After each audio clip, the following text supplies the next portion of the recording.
My name is John Buchanan. I am Vice President of Sustainable Production at Conservation International. I've had the pleasure of working on these issues that we've been discussing this morning for almost 20 years, and much of that with many of you here in this room.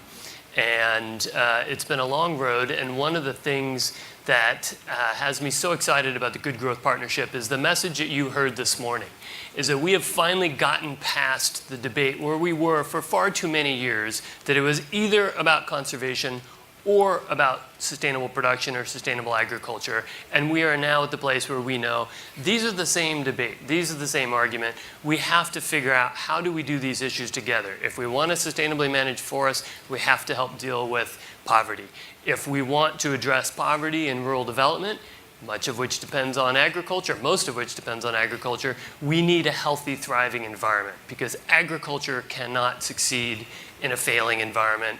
If climate is changing, if water supplies fail, if there's landslides and mudslides. And so we really have to look at these two issues together. And that's, of course, what was the focus of our panel this morning, is how do you find that balance? How do we put those two together? And that's a big challenge. But we have another big challenge, because we know how to conserve forests, we know how to train farmers, we know how to strengthen enforcement of law. But our challenge is, how do we do that at scale? Because political systems, economic systems, social systems, those can take time to change. But ecological systems are not waiting for us. Climate change is marching on, whether we like it or not. And so we have to figure out, how do we address sustainable agriculture? How do we conserve forests quickly and at scale? We know, for example, that if you conserve tropical forests and restore tropical forests, that will contribute 30% of the emissions reductions we need to keep climate change to 1.5 degrees Celsius. But we have to do that at large scale.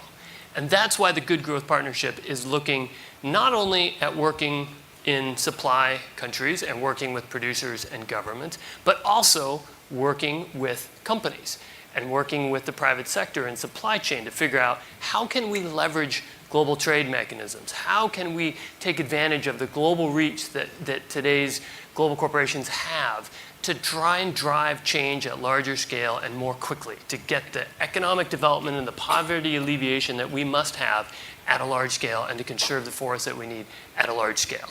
So I'm very pleased to have a panel here that represents those two ends of the spectrum. And I would invite my panelists, please, to come up and join me on stage, because we have representing the demand side of the equation, if you will, is Rachael Sherman, right on cue. Rachael is the Director of Global Supply Chain Sustainability for McDonald's. Rachael is also the global palm oil lead for McDonald's. She's the lead for their, I noted you're a busy woman. You have global strategies for deforestation, water, climate change, and food waste. So just a few issues that Rachael is busy with. On the supply side, we have Fernando Lyrio, who is the Deputy Secretary of Biodiversity in the Ministry of Environment, and many years working on similar issues, has a master's in environment and development from the London School of Economics and Policy, and a chief advisor in the Brazilian government on the Rio +20 conference. And we have Jason Clay, who's Senior Vice President for Markets at World Wildlife Fund, who's been a real thought leader and pioneer in this space for many years, and it's a pleasure to have you here as well. And Pak Rusman, if you would join us as well. We have Mr. Rusman Heriawan, who's the chair of the supervisory board. Sure, please.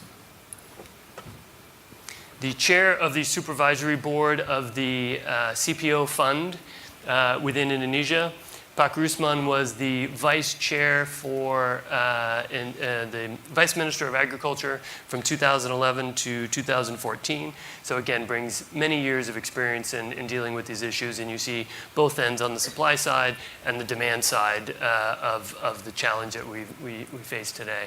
And so I'm gonna kick it off the discussion with Rachael, but I also want to encourage, not only reiterate the point that Charlie made earlier about all of you participating. Ask some questions, send up your pieces of paper. But I'm also going to encourage my panelists to ask some questions of each other as we go along so we can have a lively discussion here. But Rachael, I want to start with you because we've worked with McDonald's for many years. You're a company that's been a leader in recognizing that you need a sustainable supply of raw materials if you want to have a stable business going forward.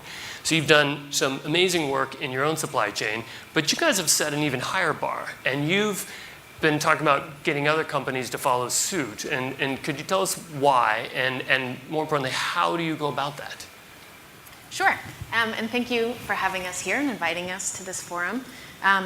As you said, we have commitments on sustainable commodities at McDonald's globally. And we also have specific commitments and expectations around deforestation-free commodities with specific timelines. So by 2020, we have commitments on palm, soy, and beef. And we operate in 120 countries, thereabouts, globally. We're purchasing from countries around the world. And not only are we operating at scale and need to find solutions at scales, but we aren't producing any of these commodities ourselves. We cannot create these solutions on our own because we are not the ones producing the commodities. We work in partnership with our suppliers, many of whom are in the room here today. And for example, one commodity that we're focused on very much is beef. In beef alone, we're working across many countries for sustainable beef, for deforestation-free beef.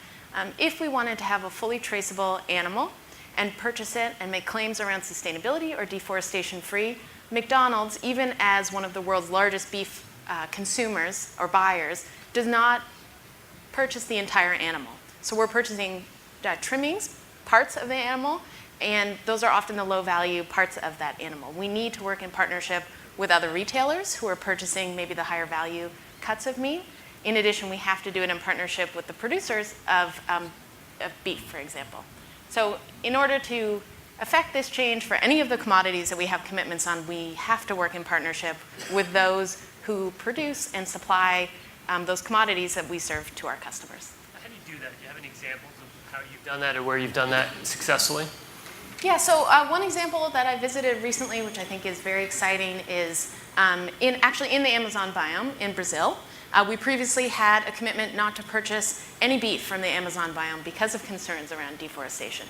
And recently, we worked in partnership with the Novo Campo, or New Fields program there, operated by PEXA, which was started by a group of people who are local farmers, also worked at NGOs, producing sustainable and deforestation-free beef using production methods to increase productivity and yields on degraded lands. So lands that were already open a number of years ago, and working with local farmers to increase productivity there. And the way that we can participate in that is by buying that beef. So we came in as a purchaser of that beef in partnership with our supplier and served that beef at the Olympic Games in 2016 in Brazil. So that's an example of how it's small scale, but it's important because it proves that this can be a sustainable business for those farmers and that we can provide the market signal and serve this food to our customers. So Fernando, you, in previous conversations, you mentioned the importance of the help of the private sector. And you have the challenge, and the government has the challenge of enforcing law. And you've noted the importance of the private sector in helping you do that. And if Rachael and McDonald's are successful in engaging their suppliers and getting other companies on board, what does that look like to you? What sort of help or input do you need from the private sector? Okay. Thank you for this opportunity to exchange some views on these important issues, and it's really good for me to see that people from the environment and from the agricultural sides of the government are here talking together on these issues, and that's what we feel it's important. Most of the issues related to the environment in Brazil are being led now to non-environmental actors, so this is the great change that we are seeing now, as you just mentioned in the beginning of the panel. And so many issues that are happening with the participation of the private sector in Brazil are actually not being with the leadership or with the initial participation of the government, which is a very good sign. For example, you can talk about the soy moratorium in Brazil.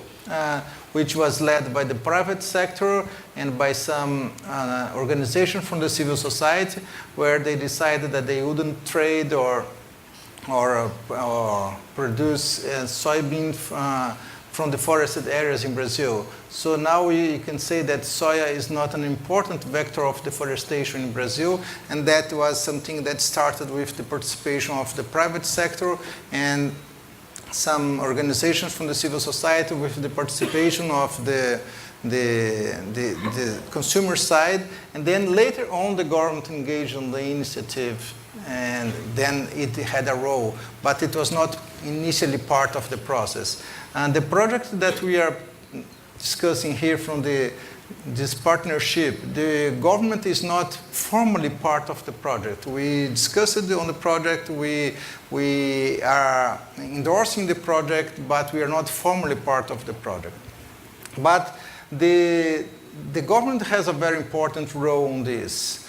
And it's important that the government gives the right signs for the private sector, for the consumers, from the foreign governments, to what they are, how they are seeing the environment.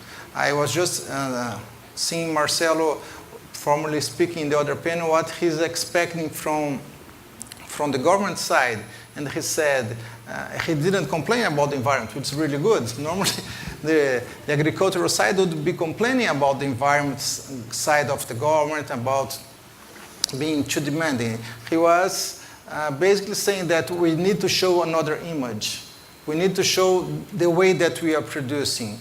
And in that sense, what we are doing in Brazil, it's a very important achievement in terms of mapping the whole situation of land use for agriculture and cattle ranching in Brazil.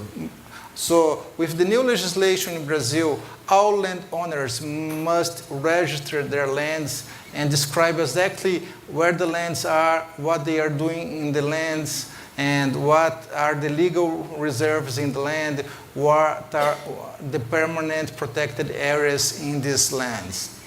With this, it's an unprecedented effort in the whole world. We have already something like 4 million properties registered, which amounts to more than 400 million hectares in the country, which is an enormous amount of land that is being mapped.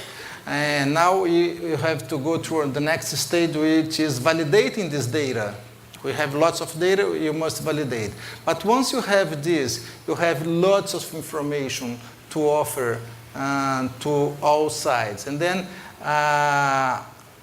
the private sector will have the precise information on where they are buying their products and what kind of production is being done in these lands, and if it's the forested area.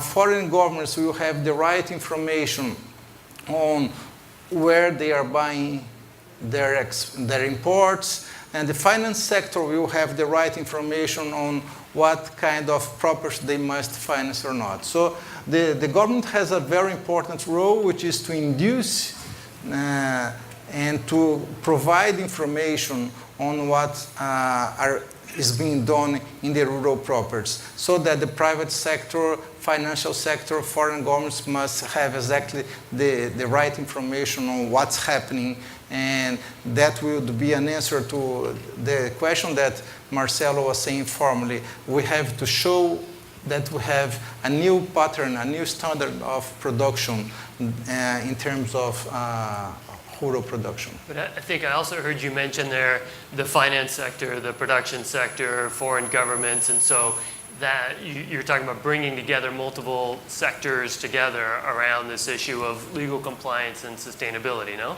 Yeah. The government has, it's undeniable the convening power that the government has to put all these people together around this discussion. So this is a role that the government must have.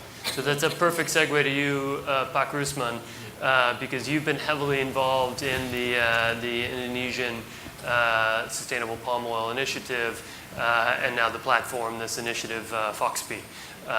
Can you tell us Why was Foxby needed? Foxby is a platform. Why was it needed? Why did the Indonesian government feel you needed that platform? Yeah, thanks, John. Yeah, in September 2014, we signed a memorandum of understanding between the UNDP and our Ministry of Agriculture for sustainable palm oil initiative. Why we need the initiative for the sustainable palm oil?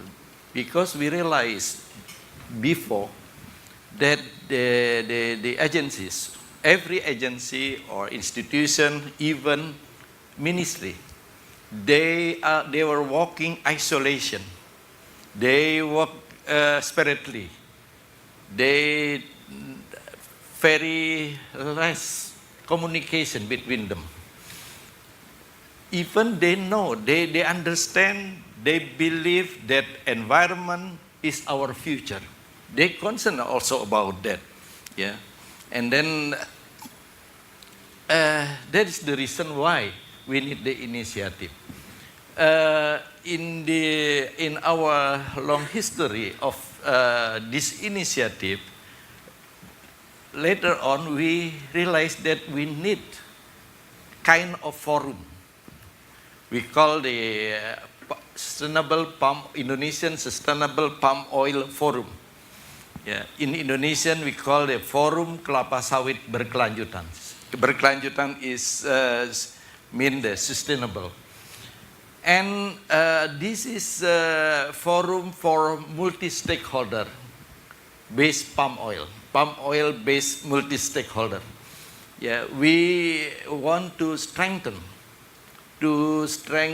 the collaboration between the multi-stakeholder and to invite their commitment to our mainstream for the environment, economic, and social, something like that. So what I'm hearing is, private sector clearly saying, Rachael, you're not speaking for all the private sector, sustainability is important for your company, and you need your peers to get on board with that.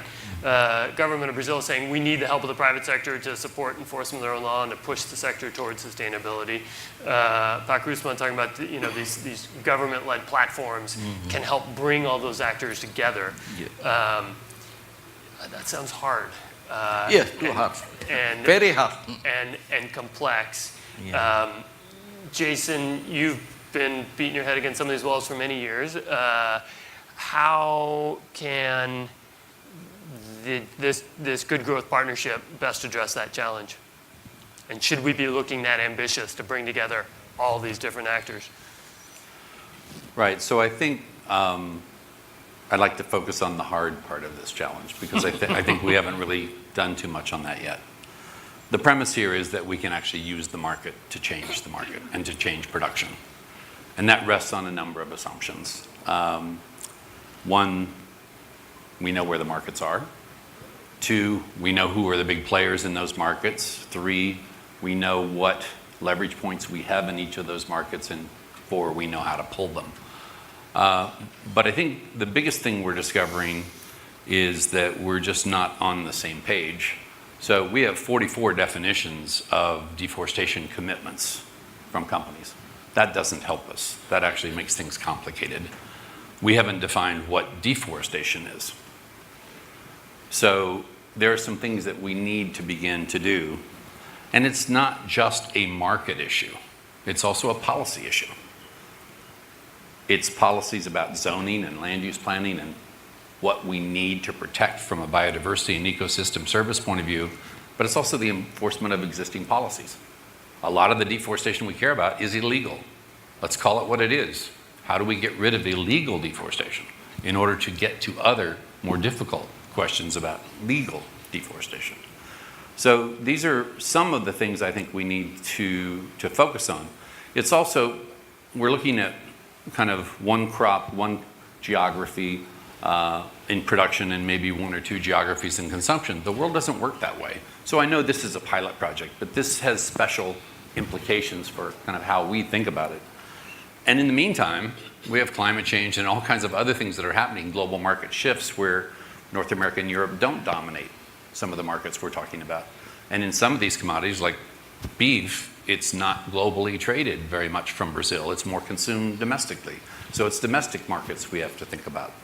But the bigger issue for me, and I heard Marcelo refer to it in his presentation, is that we want to work with the best producers and have the best knowledge and the best systems and the best this and then that.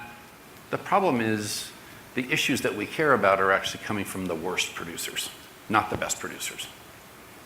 And the bottom 25% of producers produce about 50% of the problems we care about. How do we move the bottom? What's the business case for moving the bottom? What's the business case for government to move the bottom? I think we've come to this issue from an environmental perspective. Deforestation is a problem, and we really need to fix it from a climate point of view, from an ecosystem service point of view, from a biodiversity point of view. But all of those of us who care about that aren't really the right people to figure out what the business case is. And that's where we're really lacking right now. That's where we're spinning our wheels, and we really have to develop that. And what are the alternatives? Where is the definitive work that shows that rehabilitation of degraded land is actually a much better, much more viable financial alternative for producers, for governments, for communities, et cetera? And when we talk about finance for this work, can we shift from kind of business as usual assumptions about finance, working capital, longer term investments, et cetera, to what are the new business models we need in the 21st century? How will commodities be defined by traders in the 21st century, which include things like externalities, deforestation, child labor, et cetera, where that becomes part of what soy is defined as, what beef is defined as, what palm oil is defined as, or others. But I think the one thing that doesn't come out as much in all of these commodities as it does in a few of them, and that is, what's the role of smallholders? And business as usual with that sector is just not going to work. Getting a 5% increase in productivity, a 2 or 3% or 5% increase in price is a joke. That is not enough to survive on. So how do we look at new business models? How do we actually think about joint ventures, ESOPs, other ways to create new assets for these groups, or else transfer them into another place where they can make a living better? But simply maintaining poverty shouldn't be our goal in any of this work around a lot of what we're talking about. So I'll stop there since there's probably enough to discuss now. Great. So, Fernando, how does that strike you based on your experience in Brazil and Jason's point about dealing with the smallholders and really it's not the top performing producers we care about, it's those bottom performers who are probably the most reluctant perhaps to engage in those discussions. Those are exactly the ones we need to get at.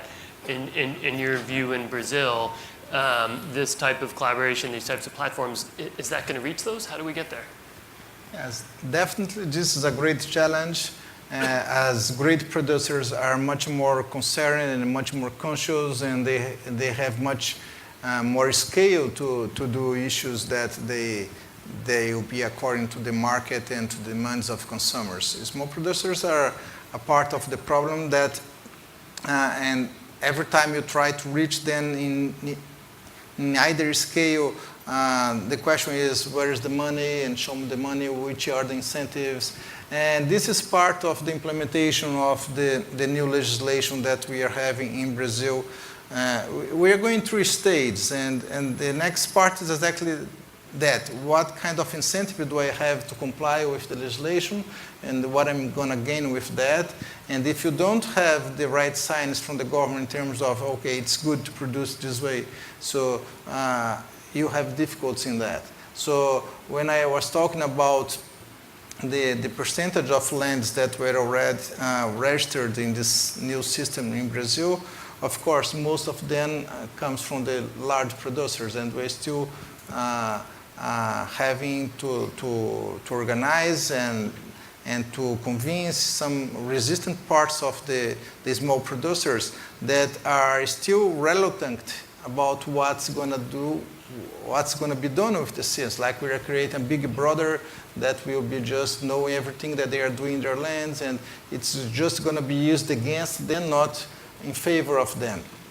And so here it comes the convening power of the government, in the sense that you need to bring people to be part of the job, but then you have to, there where it's coming, the role of the government together with the financial sector, and then we already having lots of financial sources that we're looking at so that we can offer, so that people can comply with the new legislation, so that people can organize their lands in terms of sustainability, in terms of declaration of the use.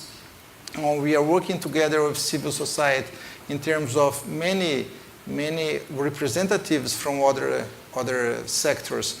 We are working with state sectors so that we can offer support to them, because most of the validation process and most of the experience in a large country like Brazil will be located in the states. And so if you don't work with the federal states, we will not have success. So all the next states will be like decentralization and supporting and local initiatives, and so that would be a way of reaching small producers together with local governments. So looking at specific regions. Jason, you want to chime in on that? So it's interesting. I mean, Brazil has linked credit to legality, Yeah. and made it so that you need to be a legal producer in compliance with CAR and have filed your documents. But I think we can take this one step further. We can actually try to give, if producers have a 10-year contract with McDonald's, can the government then, the BNDES or Bank of Brazil, actually give loans that are preferential to those groups to rehabilitate degraded land, to make investments in more climate-smart agriculture?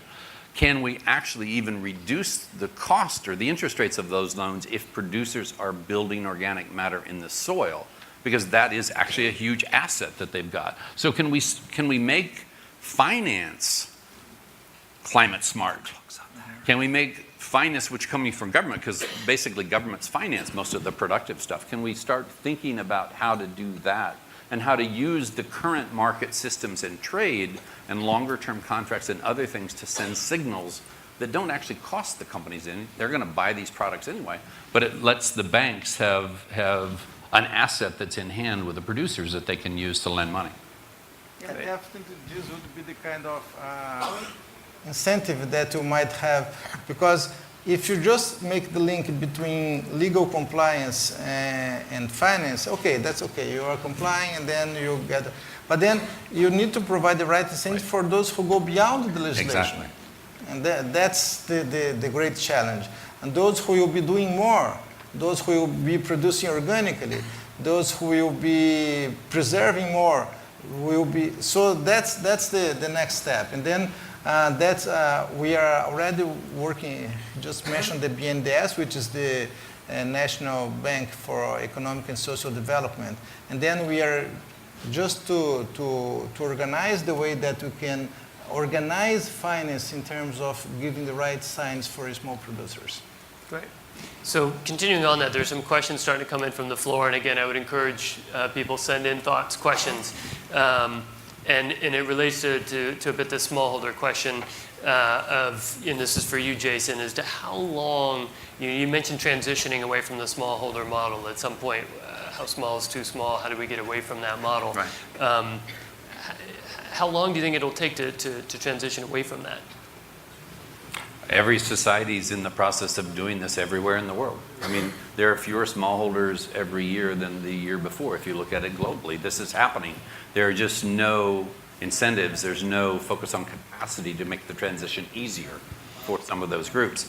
And in fact, a vibrant rural economy can be organized in a way that actually generates a lot of jobs, that generates jobs that allows people to have a foot both in production and a foot in services or doing other things because there's increased productivity.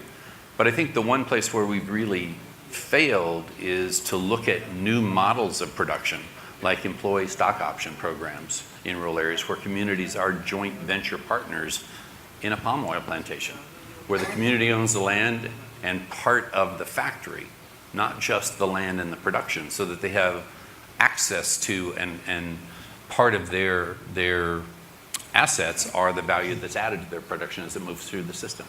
That's a type of system we can live with, and we can maintain more people on the land using those systems. But if we just allow efficiency to dominate the discussion, then these people are going to become much more marginal. Mm-hmm. And in tree crops, that's an interesting thing, because tree crops require a lot of labor, whether it's palm oil or cocoa or coffee or any of those kind of crops. We've got to find ways, I think, to make it more equitable. Great. So Rachael, there's a question in here for you, and it relates to the Novo Campo example that you referred to before. And if I read this right, the question is, do you continue to source from the same farmers group? And I think that you're still buying from that. And the second part of that question, which is I think is also interesting, is have you replicated a similar approach in other supply chains in other regions? In other commodities. So yes, we continue to buy from them. We have not replicated their approach because they are producing the commodities. So I just want to say again, we're not producing or supplying any of these products specifically, but we are looking at scaling this kind of approach in beef, in Brazil, in Paraguay, in other locations. And we're also working on this in palm oil, where we purchase from Indonesia, Malaysia, and in soy, which we are less directly engaged with. So there are pilot projects that we are involved in. For example, in North America, we're partnering with a group to invest in sustainable beef, specifically pasture management, and looking at how we can first prove the concept and then bring it to scale. And I think for McDonald's, that's going to be the critical part. How can governments help you with that scaling effort? And period, and I'm going to follow up on that. So there's different ways. I think participating in industry groups such as the roundtables on sustainable beef is incredibly important, and we see governments getting involved in many places, including in Canada, in Brazil, and so on. There's also often funding opportunities that we encourage our suppliers or we directly can participate in. For example, matching funds, and we've done that in coffee, for example. I know the Inter-American Development Bank had matching fund programs for sustainable coffee initiatives that we, in partnership with our suppliers, took advantage of. So I think that there's different ways that governments can engage, and all of the things we've talked about, legislation, traceability, creating an equal playing field by shared definitions and KPIs will make it easier for us to do this at scale with our peer companies. So one of the products from the Foxby platform that Pak Rusman helped set up is this National Action Plan for Sustainable Palm Oil. And is that something that a company like McDonald's would get behind and support that? And how would you do that? And how would that help you? So we're less of a large player in palm than we are in something like beef. So we may not play as active a role in palm oil, but we do encourage our suppliers to do so. And not only do we encourage them to do so, we require them to do so if they want to supply to us. So for example, we conducted an RFP over the last year globally, where we analyzed all of our suppliers on certain criteria, such as, are you involved in government or in supporting government initiatives or innovative sustainability programs in your commodity?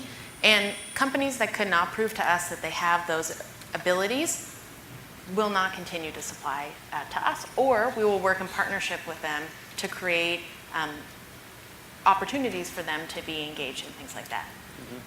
Mm-hmm. Use greater resources or things like that. Pak Rusman, with that, how would you, what would you like to see more of in the private sector in supporting your National Action Plan? Yeah, we just convinced our colleague here that we have the same vision about the sustainable commodities. Yeah. At least for McDonald's, for example, they still use the palm oil. It's great for us, good news for us, yeah. Especially in Indonesia, of course. And then to meet the forum, as I mentioned before, working well, So we need tools, how to perform the forum can work. And then we to formulate the National Action Plan. The National Action Plan is now we have 4 working groups, involving different ministry, different institution, NGO, to work together, discuss about what the detail of the National Action Plan will be formulated. Now we are in the final step, to realize the official document on this National Action Plan. At least we have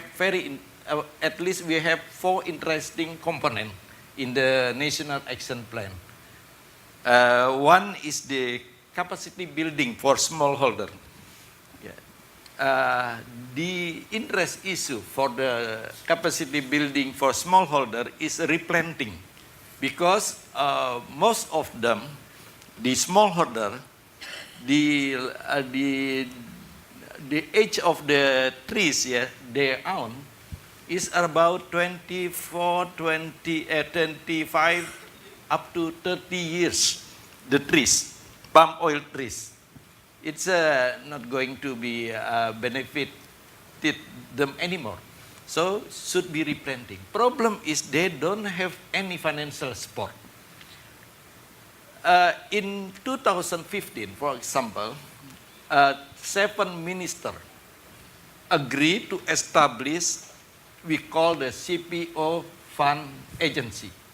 One of the very good mission for this agency is to accelerate and to support replanting program. Because in the replanting program, there are a lot of dimensions there. One is how to increase the productivity of the smallholder.